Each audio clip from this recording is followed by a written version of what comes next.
We have 7 speakers tonight, and so I am going to call the first. Looks like there's room for about 3 folks up there on the front bench. Glenn Spagnuolo, Adam Jung, and Barbara Cohen.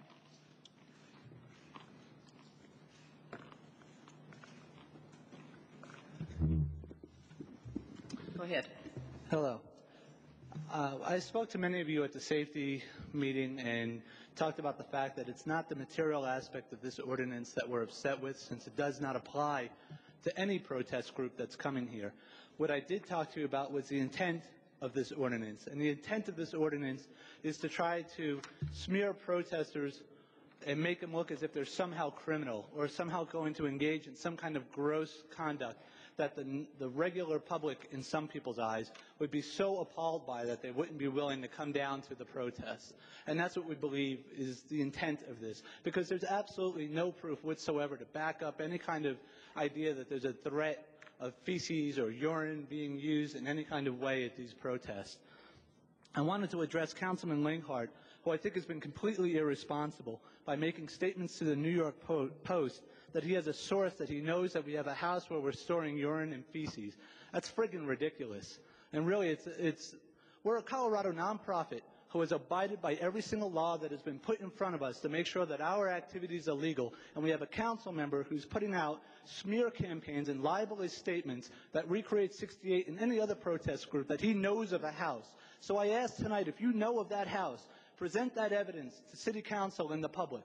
Let us know who your source is for that statement. And if you can't provide the evidence to that statement, you need to offer us an apology, or he needs to be taken out of his position as a councilman for fear-mongering and creating these type of situations in our community, because I think it's a shameful act on your part.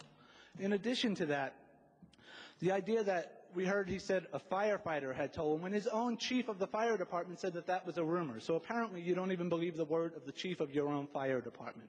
Once again, which shows your incapability and incompetence as a council member. So when we think about urine and we think about feces, the only feces that I'm concerned with is the shit that comes out of his mouth. Thank you. Would you, excuse me, would you come up here and state your name for the record? And I would like no profanities on the council floor. Well, I think this whole ordinance is a profane ordinance, but my name is Glenn Spagnuolo for the record. And your city of residence, does he have to give that? I'd rather not say that publicly because of the threats that we received. So. Okay. Adam Jung.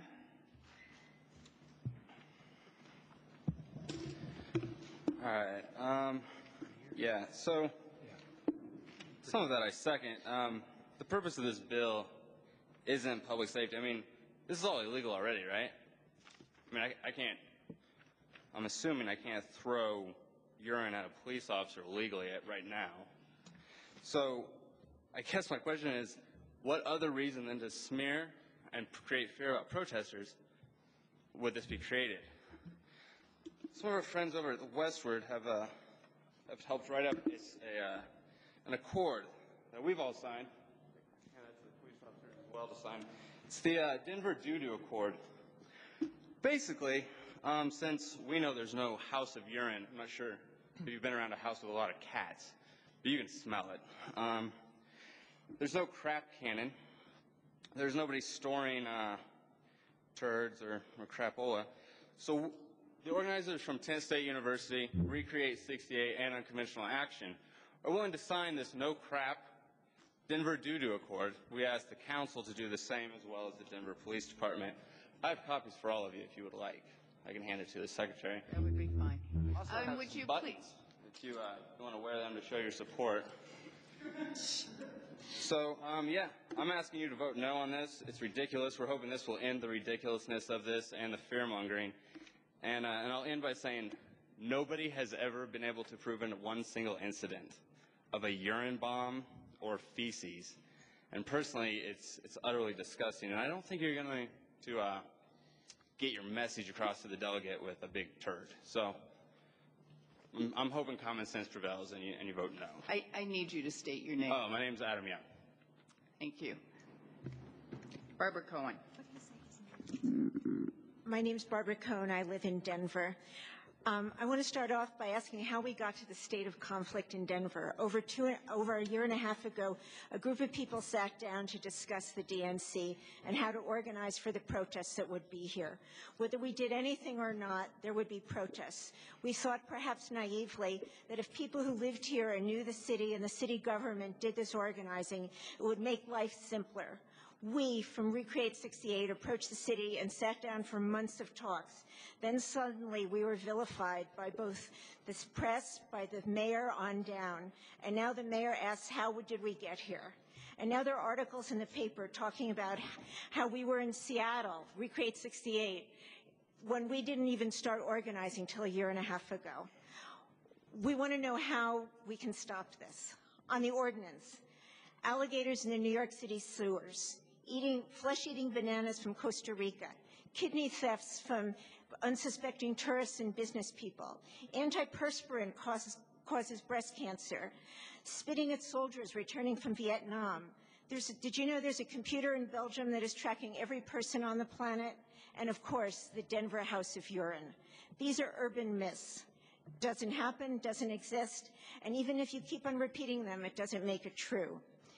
People working and planning within the different protest groups are working very hard on nonviolent, peaceful demonstrations to show how a democratic country should work and how people in this country should be able to speak to their elected representatives and let them know how they feel without having to hand over a lot of money. People need to be heard, not to have rumors spread by the city they live in and the elected representatives and the newspapers in that city. Guess what? We're going to be here whether you like it or not. Here are some things that are not myths.